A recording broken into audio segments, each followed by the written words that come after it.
Say what needs to be said. Well, we say what needs to be said. Welcome back to the show. Big Deuce in the building. Big Deuce in the building. Welcome back to the show. Y'all know the block has been hot, baby. Say what needs to be said. Got the social media streets on fire, man. Welcome back to a crazy show tonight, man. Like I said, we got a special guest for y'all tonight. You know, we're gonna have that energy. We're gonna keep it real with y'all. We're gonna have some fun. We're gonna be entertaining, and we gonna have a good time. You know what I mean? Y'all say what's up to me in the chat. Y'all talk to us, we talk back. That's how it go. We got Adam Pac-Man Jones in the building, better known as Pac Dog. And if y'all don't know about Pac Dog, we all gonna get to know him tonight. But when I was talking on the phone the other day with my guy Pac Dog, he made a good point. When we do these shows, when we put our energy and do these shows, it's like a football game for us, you know, especially when we talking football. You know, the competitive spirit never dies down, you know. At the end of the day, we still competitors, and we like to have fun, inform, and entertain at the end of the day, and have fun and make it exciting for y'all. So, and if y'all don't know the story, how Pac-Man Jones became Pac Dog in my eyes, when he first got in NFL, you know, Coach Belichick, right? Coach Belichick, during our meetings, particularly our team meetings, you know, preparing for the opponent week to week, Belichick would always point out two or three game breaker guys who will break the game open.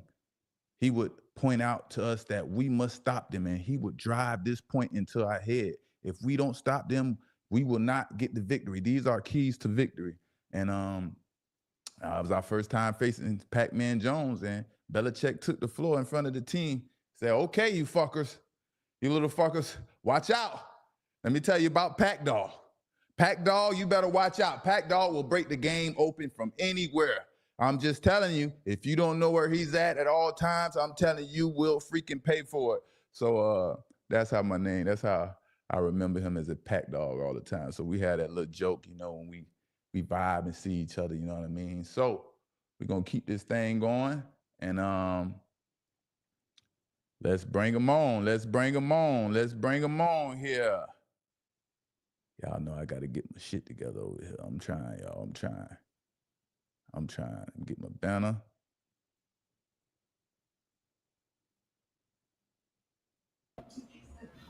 There you go. Pac What's Dog, happening? welcome to the show, baby. What's up, baby? I appreciate you for having me, man. Yeah, man. Appreciate you coming through, man. You know we show love, show back. Real recognize real. Y'all always remember that. All the way across the world, across the universe.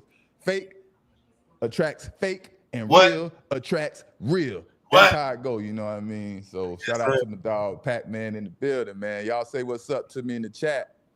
Yeah. So, man, if y'all ain't heard the news out here about this T-step and technique and all this craziness that people just blew out of proportion. Hey, we love it, though. Keep blowing it We out of love it. proportion. We We love love it. it. We're It going to ain't have for fun everybody. with it. We're It going ain't to for have everybody. fun with it. So, my guy, my dog, Pac Dog, man, he didn't ever use the T-step, right? Or did you ever realize that you was using the T-step and you didn't know? Yeah, if I'm doing like I'm spinning out of a dig or something, yeah, you gotta use your T-step then because you boom, you turning, you twisting. But like I've used the T-step in the game before. Let's not say everybody have used the T-step, Right. but like me repetitively doing it, like coming out my breaks, like I never used it. Right. I've never used it. To me, it was a Yeah. waste of step. I had a lot of good teammates that could use the T-step though. Like Leon Hall was probably one of the best I seen use the T-step besides you. I Fucking remember that. the kid and Richard Sherman. Yeah. He could use the T-step. You know what I Yeah. mean? So it was a couple of guys that was like that can use the T-step, but like you had to be real fluent. To me personally, Yeah. you had to be more fluent to use the T-step than Man, you brought up a name when you said Leon Washington, or was Leon Leon Hall? Hall. Leon Hall. Hey, you're right. He has a good technique. Yeah, he has a really Real good good technique. technique. Yeah, I respect the Leon Hall game. And then he get hurt, tore Yeah. ACL or something. I You remember. know, I was hurt his watching him. back. Remember he hurt Yeah. his back. But like Yeah. Leon was he was a technician. He reminded me a lot of Patrick Surtain Jr. remind me a lot of Leon. It's just as far as paying attention to the fucking details. And like you be talking like the T-step saved your life. Motherfucker, the T-step did not save your life. You were just good at fucking watching and looking and watching film. Right. Like you should have said, I was smart. But it wasn't the fucking T-step. Because I went back. I went back. Right. I'm just looking at the film like this motherfucker already knew this route was coming right here. Bro. Right. Like, what are we talking about? A T-step or no step? Like this is a pick anywhere it goes. And that's the funny because I know what play you're talking about, and I was just going over that play with DJ Reed. Shout out DJ Reed from the Jets. Now he over there in Detroit. You know, I was going over some film, and I was talking to him about, you know, a lot of people think I watch film. I'm the first one in, and I mean I'm the last one in and the first one to leave in the building every day. I don't really watch film, but what I do is I pay attention to tendencies. Yes. So that was a tendency that Eli Manning had from his brother, and Eli Manning was like a robot, and then it was the tight end over there. So it was like, I'm going for this. That's not my guy. You know, I'm supposed to let him go to the linebacker, but I know the play going. So that was instincts, you know what I mean? But back to the T-step, right? I think you made a good point, and I think a lot of people don't realize that they're using the T-step when they're using, like we've seen the tape of Coach Prime and things like that. You have to really, have anyone ever taught you the T-step? Yeah. You've been taught the T-step? At West Virginia, I wouldn't do it. Certain stuff I use it on, though. Like, if I'm motoring out, that's a T-step to me. Yeah. Because I'm motoring, boom, whatever way, plant, turn. Right. But, like, it's hard to say, like, you don't get – everybody can't do the shit. Let me say that first and foremost. It's not for everybody. Like, you really I must say, like you say, we practice that shit every day, and if we didn't do it right, we get in trouble. So you have to practice it every day to perfect it. So like you're saying, but go ahead. Yeah. I just think I don't think it's a wasted movement if you know how to do it the right way. If you don't know how to do it the right way, it could be 2 more steps that you T-stepping. So that's a whole another half of a second you're getting out of a break. Mm-hmm. Me personally, I've just always believed in my foot, and me cheating sometimes also too. Like, It ain't hard. I mean, like, it ain't that hard for a rocket scientist to figure out some of these guys are doing coming back when they You was one of those, you know, you was one of those one-of-ones like Coach Prime, like just a hell of an athlete coming out of high school and college, but you know, a lot of situations came up and things like that. That brings up a good point, right? And I want to know, like, if Pac-Man never ever got in some trouble or you know what I mean, had a bad rep for whatever reasons and things like that, how big you think your brand would have got if, you know, none of those things would have been attached to your name? You think you could have got to Deion level? If I don't get suspended, let me tell you, if I do not get suspended my 3rd year, I would have been bigger than 90% of everybody in football. Yeah, I was at the best time of my career. I had 6 touchdowns on special team that year. They called 3 of them back. I had two kickoff returns. Like, but like I don't look at it like that, bro. Like, my story is so big now. Like, I'm way bigger now than I really was even when I got drafted. When it comes to certain things, because of, you know what I mean, it ain't sometimes what you got. It's about who you know. And like, my Rolodex is fucking unbelievable. And like, shit, these checks they don't start rolling because football start rolling. But like, yeah, I do think like. Mm-hmm. I lost football at like the prime of my career. Like, I think you did too. Like, I look back, and I think the last game I played in Tennessee was the game that we played the Giants. They was up 21 points in the 4th quarter. I had a pick and a punt return. We ended up winning the game, and we was waiting for somebody to lose to make the playoffs, and they ended up winning. I forget who the fuck it was. But yeah, I really don't. I haven't seen nobody. I'm talking about just raw ability and talent that did what I did. I guarded the best player on the field.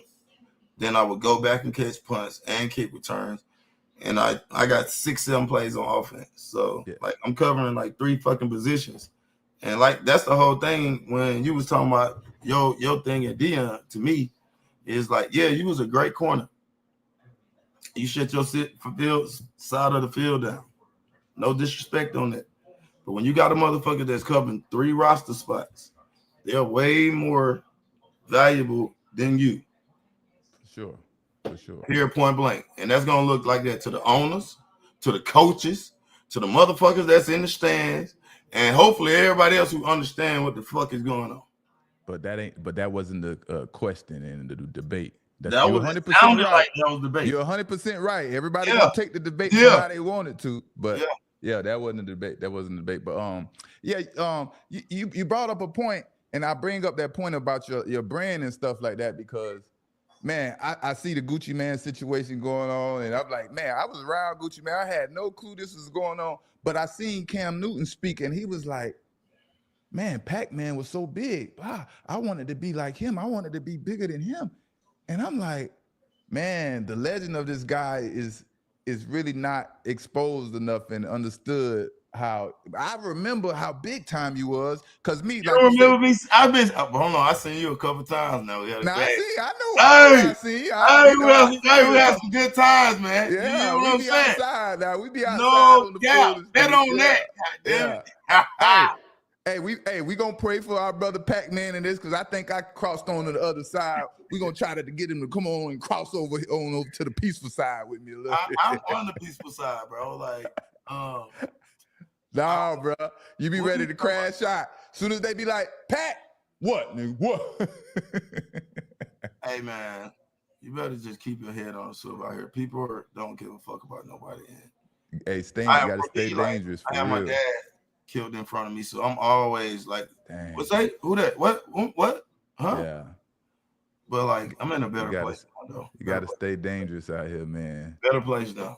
That's for real, yeah. But yeah, like I said, Cam Newton brought that stuff up, man, and like you said, it's just because like I say, when somebody says another person is great or they're good, I'm really gonna evaluate. I don't just listen to the media and stuff. Like I was really watching you. You, like I said, you were just real raw talent. I was the west side of Atlanta, bro. Like everybody came to see me play from Sandtown to Westlake. Like I've never played a game in high school where I ain't have 3 or 4 more touchdowns. Like basketball, we went to the state championship 3 out of the 4 years I went there. The first year we won it. I get kicked off the team my second year. They lose the first game, I get kicked off the team. The third year, my junior year, we in the championship game. I smack the floor. We up 15. We lose the game. My fourth year, we come back and win the championship. Like I was the West Side, bro. Like, and I showed love to everybody around there. But Cam Wright, bro, I put up a picture of how to be better than me. Like, and we all want that. Like, me and Cam had them conversations. Nigga, your goal, you see what I did, nigga. I was the first defensive player pick, 6 overall. What you gonna do? You get what I'm saying? Crazy. And like, that's the motivation going. Joyful conversations that you can have with your brother. Like, damn, remember when we had this conversation? Like, remember when I was driving all the way down here with all these Lambos and Bentleys? Right. Remember when you pulled up to the house? I got 10 cars, right? 10 baddies with me. You remember all this and all that? Like, yeah. And sometimes people don't understand. Like, I don't know. The reason why people do certain things, but they will never understand if they didn't come from the environment that I came from. Yeah, so, yeah. Like, we're going to get into that too. We're going to get on that too. In other environments, because they already have the means and the resources of seeing certain things. You know what I mean? Hey, and since we had the block hot, say what needs to be said, we're going to start a new trend. And the first guest to say what needs to be said on the new trend going to be Pac Dog, my guy Pac-Man. So we're going to do that at the end. You got to help me remember now. But the new trend is going to be, listen, we're just having fun, guys. Y'all stop being sensitive, everybody. Please. You know what I mean? So we're going to have fun, and I'm going to call Pac-Man to be the first one to say what needs to be said, and he going to call somebody out. It could be a legend. It could be a rookie. It could be anybody, and be like, yeah, I'm better than you. I always thought I was better than you. Whether it could be kick return, punt return, it could be cornerback, it could be receiver, it could be basketball. It could be anything. We're going to call some. I'm ready. I got a good answer for that motherfucker. Oh, Lord. I hope I ain't like no fire, boy. Hey, but let me. I'm a lie sometimes. What I'm trying to tell you. If you turn on this film, I was a motherfucking natural draw stick. For real, bro. For real. I ain't going to lie to you. And for me, right, I don't want to spoil no moment, but you know what I mean? If my answer, if I was you, I'd be like, well, I was right. Don't tell me. Don't tell me. You want Let me me to shut tell up you? before I start. Let me shut up before I start up. But You I want want me to to show tell you. you?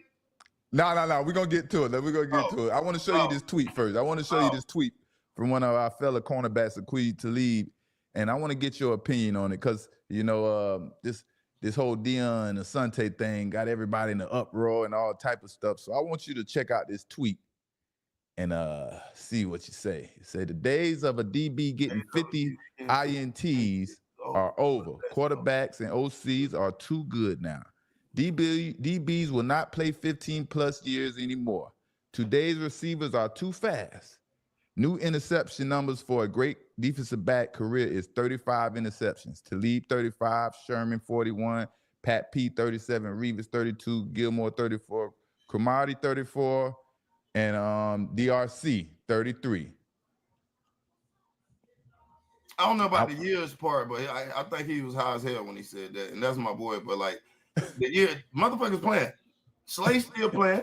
Slay still year playing. What? 12. Yeah, you got some young boys just signed some long ass deals. They signed a 5 for 100 and some. Yeah. I don't agree with that. So you disagree with the 15 years, huh?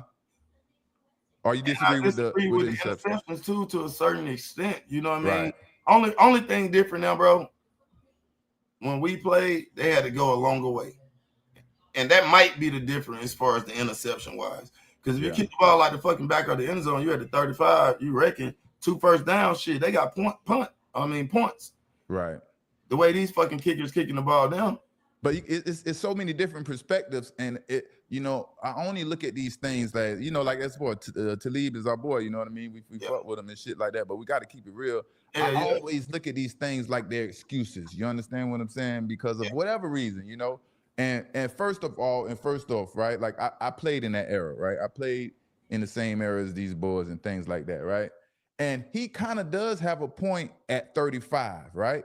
35, 40 interceptions. That's a great career if you're playing 12 some years. But what people don't give me credit for and really shutting down your side of the field can't just be one player. From the hash mark to the outside, to the out of bounds, that's shutting down side of your field. So when they didn't throw the ball my way to my man, what was I doing? I was going to get it from somewhere else. Yes. And that's what people try to discredit me, and it's so fucked up. And it's like I can't understand, but it's like when somebody didn't throw the ball my way, I still found a way to go get the ball. And that's the name of the game. You know what I mean? I was one of the masters at trap and T-step and stuff like that. I haven't seen anybody trap the master in the trapping. Yeah. You built that coverage, my boy. You see what I'm saying? And it's just like, it was just like it was a Belichick coverage and this and that. But like you say, I kind of disagree because, like I said, you got to get creative out there. You can't just depend on the ball coming to one place. You know what I mean? And for another point, it's 17, 18 game seasons now. You have 17, 18 game seasons. Quarterbacks are throwing the ball more. I don't know if they're throwing it more accurate and more precise. We was playing with Peyton Manning and Tom Brady and stuff, and Aaron Rodgers. You know what I mean? So I don't know, man. I don't know about that one, man. Keep striving for 50 interceptions because I don't know if anybody knows that used to be the standard. Yeah. Did you ever do any study on the Hall of Fame? Yeah. Yeah, I did. Your numbers should be up there. Your numbers don't lie. You got a lot of picks. So let me tell you a story, right? People just probably think I just around here slinging this 50 interception round because I'm the one. That shit's so hard to do. I think I got 17 interceptions, bro. Right. It's extremely. I didn't have a clue. So let me tell y'all a story. This by my big bro Ty Law. I came into the league with Ty Law and Rodney Harrison. These were my big bros. So I'm gonna tell everybody where I'm coming from in the case of understanding the Hall of Fame and the 50 interceptions and the standards and how I came up with this standard. You know what I mean? It was from Ty Law, right? I'll never forget, right? My rookie season or my sophomore season, right? I can't remember what game, but Ty Law had just got an interception, 1 or 2 in that game. And our lockers were like directly next to each other. And Ty always, he talked shit. He loved to talk that trash and talk that money. Ty Law was always about that money. So I get a little bit of that from him too. So, when we get back to the locker room, Ty's like, son, boy, got me another one. That's number 37. He was referring to his number 37 interception, right? And I'm like, I'm looking because I'm young. I'm a rookie. I'm young. I'm like, what is Ty? What's so special? Okay, you got 30 interceptions.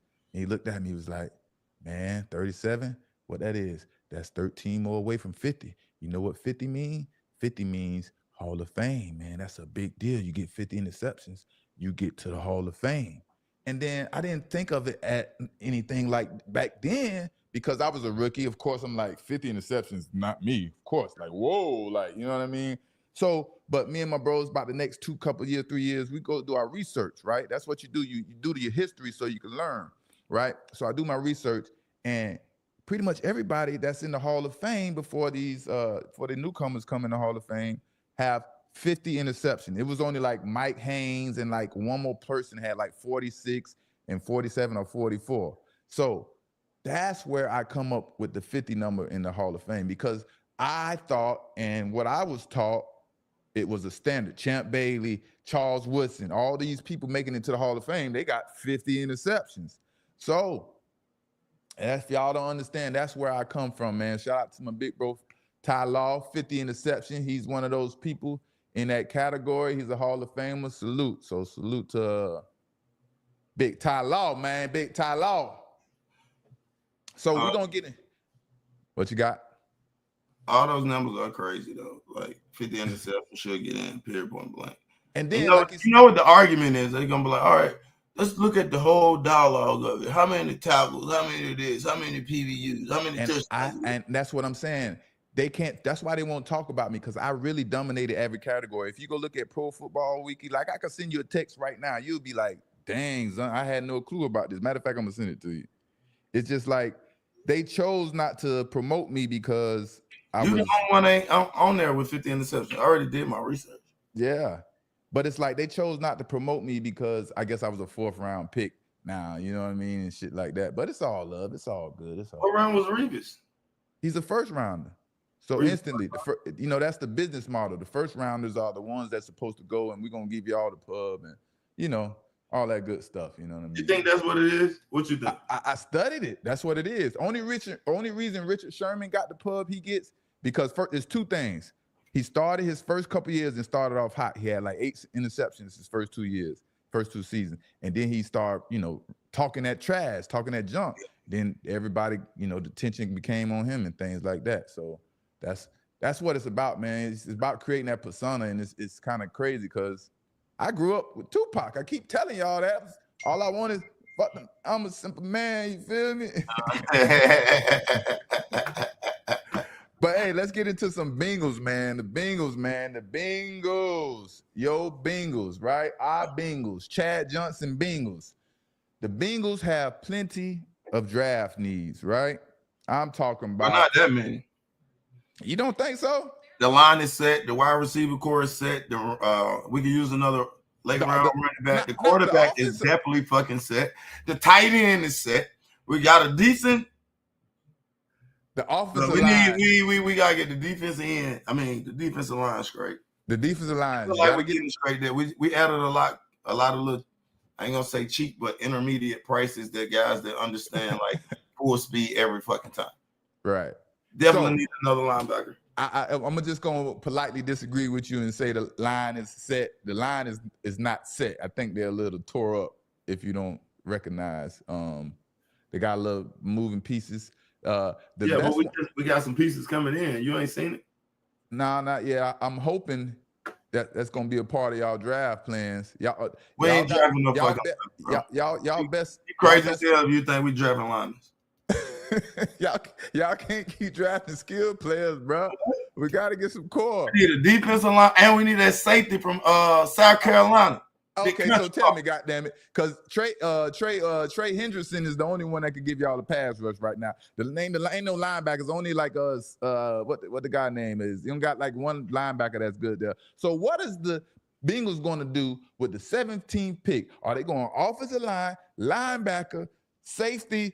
What running back? What are the Bengals going to do? Because this is very important. And like I said, if they don't work on that core, that defensive line and that offensive line, it's going to be the same stuff over and over. You got to build the the house from the bottom up. Yeah. Dog.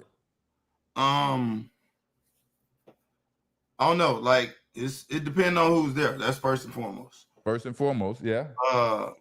The safety out of South Carolina, I think we like him. You like him? Nick Emuar, whatever the hell they have. Nick Emuar, yeah. Safety. He had an unbelievable pro day. Like his shit was off the charts, bro. If not him, we gotta get one of these fucking linebackers. You got the linebacker. Probably the kid Jaheed from Alabama. He's Jaheed Campbell. Yeah. One thing I don't like about him, he's a little light. I think he's like 235, if I'm correct. You know what defense we play? You know what kind of defense we play? I don't remember directly, but he's a sideline guy. Y'all need somebody that's coming down here. But he playing the SEC, bro. That's big boy football. He understand that. That is big boy football. You're right. You're right. But we talking about Georgia. Come on, this shit real in SEC football. If you want to talk about it, that's down there playing in the league up front and a linebacker. What about a defensive end? Shit. Well, the kid from Georgia gonna be gone. We already know that. Yeah. I like the guy from. I think the guy from Marshall and Texas A&M should be there. I think they kind of both explosive. But Marshall. Yeah. Oh, you talking about Mike Green? Yeah, that's his name. Yeah, Mike Green. Yeah. Then you got from Texas A&M Sherman Stewart. Yeah. I like Mike Green better than Stewart though. But yeah. It's gonna be interesting. You know how this shit go, bro. Like somebody's gonna make a dumb trade, somebody's gonna move up, and then it's gonna be crazy on the board. I do think the two quarterbacks get picked off the top though. Right. All right, now I need you to put on your general manager thinking cap, right? Yeah. And you are the general manager of the Tennessee Titan Cleveland Browns, whatever, the first pick of the draft. Yeah. You got the first pick and you got the fifth pick or whatever, the first pick and the fifth pick. And you have 4 players to choose from. And you want to build this team, right, and you want to win and bring your city that winning tradition. All right. And like I say, your options are at quarterback, right? Of course, going to go with Shedeur Sanders or Cam Ward for quarterback. And at cornerback, the options are Derek Stingley Jr. and Patrick Surtain II. Who are you selecting on your journey as a new general manager? You're in the hot seat, baby. Let's go. I'm definitely going Patrick Surtain Jr. Man, he's the best. He's the best corner in the league right now. But hold on, before you say that, he lied. He don't be bullshitting. I went through every play just to see if he give me a little bit of inconsistent. It ain't there, bro. Like what dog? He a dog. Straight dog. And he can play man to man. He don't chase everybody. He don't just play one side. Right. Travel. And I think that's why I gave it to him. I like Cam, but I don't think Cam he don't got the zip on the ball that Shedeur had. Yeah. It's if you go to me when I looked at it when they was just throwing, it's a little the deep ball may be better than Shedeur, but like the 15-yard comeback, the dig at 15, anything else on the run, I think Shedeur got a better arm on the run. So I would be able to Shedeur knowing that he came from a pedigree of a background of a different pedigree as far as knowing how to protect yourself, knowing how to mentally get ready for the game and being in the spotlight. I'm playing up on every level that you can pretty much put it in. So me personally, I'm gonna go with my experience and know that not just because his dad was a superstar, but I will go with the kids that have the pedigree, parents that have played and know what it takes to get there. Yeah, there's no hard feelings because all the owners do it too. Every owner, grandson, nephew, uncle, auntie, they all work at the stadium. So make sure that goes a long way when they send in that fucking meeting. Like, yo, you know his fucking dad is, bro. You know how long he's been fucking. He don't have to do this fucking shit, bro. Obviously, he enjoy it. Right. You know what's crazy, right? Like you said, I didn't know where they started attacking Shedeur his arm and and all these different things. I'm like, this man is the best pure passing quarterback in the draft, By far. period. Like pure, he's like a pure passing quarterback. He has a great touch. He understands, how to get the ball there. Like you say, that pedigree. And I seen a story where he said, where he couldn't throw at first at all, and he trained and he worked his butt off. And yeah, man, the guys like that, that's hungry and self-motivated, is crazy, man. Those guys are one of one. But the difference too that I feel like really with Cam Ward, man, when you look at Cam Ward, he just looked like a dog. That aura, his swag, looks like he belongs in a Cleveland Brown uniform. I swear to you, it just looks like Cleveland Brown. If you somehow land Cam Ward, it's going to change everything. And with that being said, you seen Jim Haslem, the owner of the Cleveland Browns, has came out and they basically admitted to their mistake and said hold them accountable for giving up all those picks and bringing in Deshaun Watson. Not too late now. Ain't too late. You don't give a goddamn, huh? Yeah, you glad they messed up. Hey, I have for my boy. Get all the money you can, my boy. Hey, they talk about his age is the best of the game for a lifetime. What? So what you think Cleveland gonna do? You think they're gonna get a quarterback? That's what it sounds like they have to do at this point. I think Cleveland go quarterback. Like no doubt in my mind that Cleveland go quarterback. So does Shador make it past the top 5 in the draft? Fuck no. Fuck no, right? I don't know how people coming up with all this crazy, Bro, Tennessee need a quarterback. Tennessee need a quarterback. Cleveland need a quarterback. Giants need a quarterback. New England don't. Jacksonville don't. Vegas need a quarterback. They need somebody behind. Vegas need a quarterback. The Jets need a quarterback. Come on, I'm like, what Carolina on the verge thinking? Like, it's wild. Like, y'all have lost y'all mind, man. Y'all have lost y'all mind, man. Like, I'm just saying, this draft is full of DNs to me and running backs.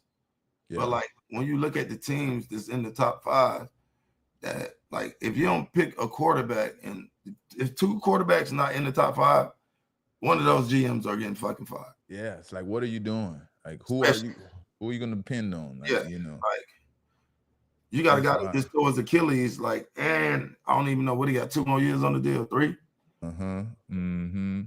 You got to get a quarterback right there. It don't make sense not to get a quarterback. He was 3-14. It make no sense. He got no choice. Oh man. Yeah. So like I told y'all, man, we started a new tradition, man, on this show. Since my tradition, since the tradition already kind of exposed itself, and that's what it is. Nobody tried to do it. We just gonna have fun with it. We gonna take this tradition and we gonna keep it going. So when we have guests on Say What Needs to Be Said, you know what I mean? We're gonna ask them to say what needs to be said. And on this Say What Needs to Be Said edition, they are basically, like I said, we're having fun. This is friendly competition. This is just player talk, having fun, no sensitiveness, no disrespect. Don't get in your feelings. We're not being disrespectful. Like I said, I compared myself to Dion. I said, whatever, I had a better season. I played corner a little better, whatever going on, That was the first thought of Say What Needs to Be Said. So Pat Dog in the building. Pat Dog is going to say what needs to be said. He going to speak his mind, speak his truth that he been holding back for some time now. Say what needs to be said, Pat Dog. Evan Hester wasn't shit like me as a motherfucking returner. I don't give a fuck how many yards, how many touchdowns he got. Go look at that. Go look at the tape. I got like 10 touchdowns called back, bro. And he had that long year. Yeah, they was on the Super Bowl run, had the best defense, and the whole fucking defense was blocking that year, bro. Okay. Let's do this clear, because I want to understand your argument clearly, right? So what you say, you had 6 touchdowns. Bro, I was Picasso, bro. He ain't never played in no picture. It was just north to south. Yeah. That's all I'm saying. Are you talking about college? College. He definitely. I was college special team player of the year when we was in the Big East and playing against them. What? Come on, bro. So you had Devin Hester in special team returning in college and in the league. Is that what you're saying? Bro, during my time, I don't give a fuck what nobody say, bro. Like, Chat, Yeah, y'all make sure y'all vouch for this. I took 3 years off That's right. That's on what my I prime. mean. I get suspended. Man, them Dang. niggas ain't never averaged more yards than me now year that I played 16 games. Not Dang. nobody. I used to watch it, dog. That shit used to be crazy too. Like They what this kicking nigga him the ball, doing? man. Motherfucker wouldn't even kick me the ball. Right. That's No why. cap.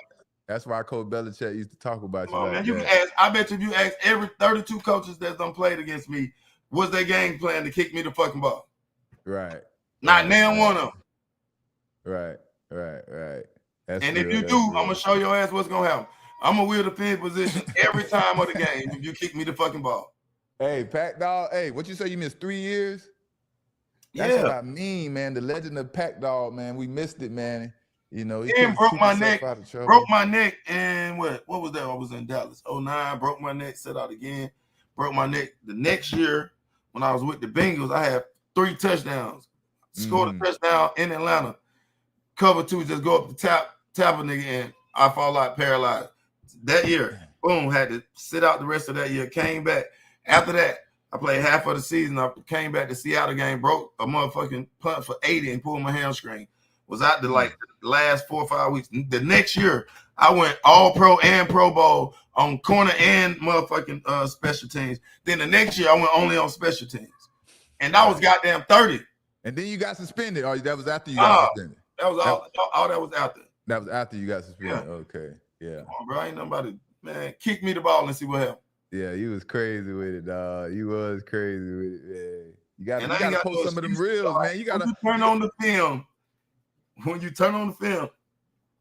So you saying you go film for film, footage for footage with old Hester. You think you got him by a little bit. I'm saying Hester got more touchdowns. I'm not saying that. He got more touchdowns. Who got more yards? I don't even know how many yards he got. I don't know either. That'd be something to research. I got like 8,500, 9,000 on special teams. Yeah. Somewhere in there. But like, I respect Hester. I ain't saying that. Only thing I'm saying is none of that. They had the wall. He did have a good team. He did have and I ain't running to no wall. Y'all motherfuckers better block, because if I get hit, I'm finna cuss y'all ass out on the motherfucking sideline. I get over. I remember that too. Let them hit me if you want to. Boy. Oh, boy. But all right, we're going to switch subjects, man. We're going to digress a little bit. Really overdriving and making sure, like the little technique as far as knowing where everybody got to be, knowing the kicker, end over end kicker, pooch punt kickers, and little shit. Like, and I was pretty good at it. And I ain't fast catch the ball, bro. Yeah. Like, I got like probably 10 fair catches in my whole career out of 14 years. Yeah, boy. 10. Chance taker, boy. And nigga ain't care. He was gonna go for it every time, you know what I mean? Damn, bro. Boy, hey, you got to post some of them reels, man, on your IG and stuff. Bring the memory back. Put people back in that memory and that can't forget, man. Yeah, you was cold with it.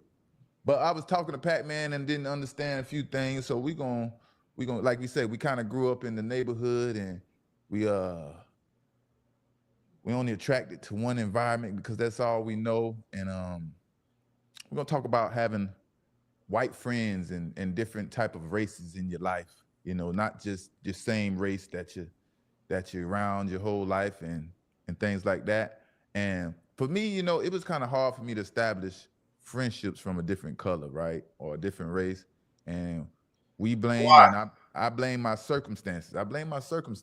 You know, because I didn't understand first and foremost about different races and things like that. I wasn't around as much. Only place I would see the majority of the white people would be at my mom's job. So we kind of looked at them like superior and things like that. You know what I mean? It's like, oh, they're always at these high-end places. So when we go back to the hood and wherever we hang out, you don't really see the white people. And then we had, you know, in school, we had that CC day, that what you call it day. I don't even want to talk about that. That's one of the craziest things I regret in my life.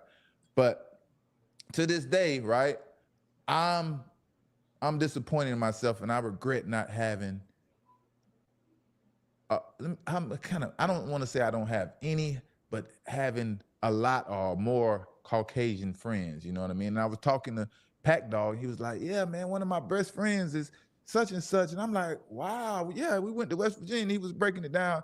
And then he started telling me a story of how, you know, Yeah. adopted family came into his life. So go ahead, man. Pac-Man, you know, send us out with a old good story about your life and how you came up and how, you know, don't just be tunnel vision It in was life crazy just though. because Like of your environment, you know. Go ahead. it was crazy. So it started off with AAU. I used to play with Team Georgia, RIP Coach Outlaw, me, Rashad Caruth was the number one player in the country that year. We had fucking Puma commercials and everything. But we had a kid named Smitty on our team. And he was a big investor for what did he get the latest? Best Buy. But he stayed in Buckhead. But anyway, he was our sponsor of the team. You get what I'm saying? So we had a team party at his house. She was sick. This is what changed my outlook of, all right. There you go. See, it's always something, man. I'm Go like, ahead. all right. And I'll never forget this. Smitty dad told me, like, you're going to have this shit one day too, bro. You just got to stick what you're doing. Stay to sports. Stay out of the streets. And then fast forward, you know, I go to my freshman year. There was a lady named Miss Blesky. So when I came to Westlake, I was in behavior class because I was fighting it like every day, bro. Like, so they're like, bro, we putting you in the small classes. A lot of trauma. So she came to me the first day. She was like, look, do you want to go to college? I'm like, yeah. She's like, all right, this is what I want you to do. I want you to sign up in this program. You're going to come stay with me at least for the first 6 to 7 months of school so I can understand. I'm going to have you talk to a psychiatrist. We're going to do blah, blah, blah, blah, blah, blah. Because I came in high school like one of the top players. You get what I'm saying? Right. And I did it, bro. Like, she was with me all the way to my second year of college. And then she had some illness, skin cancer, and passed away. But, like, yeah. And, like, that changed my whole outlook, work ethic, you know, like waking up. Like, it was my first time ever being really at peace. You know what I mean? Yeah. Coming from the projects, nigga. It's like this every day. Not really. It ain't that. You get what I'm saying? Freaking chaos. Hey, it's so funny too. Like you say, once you go to the suburbs or to somewhere with peace, it's like it takes a while to get used to this peace, and you're used to this chaos. You keep going back to the chaos, and like, you know, don't even have a clue what we're doing. But yeah, man. You're right, bro. And it takes time for motherfuckers to realize it. Like, it's okay being by yourself, nigga. It's okay for the house to be quiet. It's okay. Like, it's okay to talk to somebody if you got a fucked up day. It's okay to have a streak, like, and like the shit is crazy, bro. Like, the shit. When we young, what they tell us, man. Oh man, you all right? You just crazy, man. You all right? You all right? Don't worry about it. Your brother just died, man. Go laugh it off. They don't tell us to go get no therapy and go get some professional help. It's just like go figure it out. Like, no, bro, the best thing I could have ever did in my whole career was going to McLean Hospital. Like, that shit was hard, but like it fucked me up as far as like, I didn't even know like my mama dealt with bipolar and shit. Like, I had to call her because the lady asked me all these fucking questions. I'm like, look, like, ain't no fucking bipolar. Mommy, you ever took any medicine for bipolar? So yeah, why you ain't bipolar though? You ain't. Oh, like, I'm 20. Well, how old was I when she told me this? 26. 26. I'm like, through my whole life, like, you haven't told me that you was really fucked up. So the reason they acting crazy and shit, like, it was crazy, but like, I'm just saying it was a good thing for me. Then you find different things that you're going through and that you can work through, different triggers. But like, I advise anybody to talk to somebody. Like, I ain't bashful on that. Like, everybody in this house, we talk to somebody. Like, kids, don't everything. Just be walking around in your own world every day and thinking you right and every decision you make is just right, man. Go get some. Because I know I'm fucked up. I might say some shit, but like, it just come off harsh, but like, I mean it in a good way. You know what I mean? Yeah. People might misunderstand us sometime. You know what I mean? Y'all might misunderstand Pac Dog. You know what I mean? Pac Dog, good dude, man. Good dude. We just come from different environments, man. Y'all don't understand that stuff. You know what I mean? Till you see it. But yeah, Pac Dog, man, we appreciate you tonight, Tuesday Night Vibes, man. Anything else you need to say or we need to talk about before we send it off, man? The chat is pumping and man, I appreciate you for having on me. All y'all follow my show. I changed it. Politely Raw, the Pac-Man Jones show. Yeah. Politely Raw. Make sure y'all tune in with Pac Dog. You know. Yeah. And Tell me.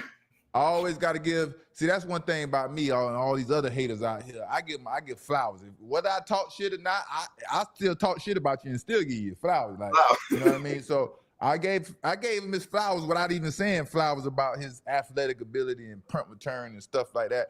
But deeper than that, man, whatever he did for Chris Henry and like I say, that situation. Every time I talk with Pac Dog, I gotta big him up and tell him, man, what type of dude he is for handling that situation.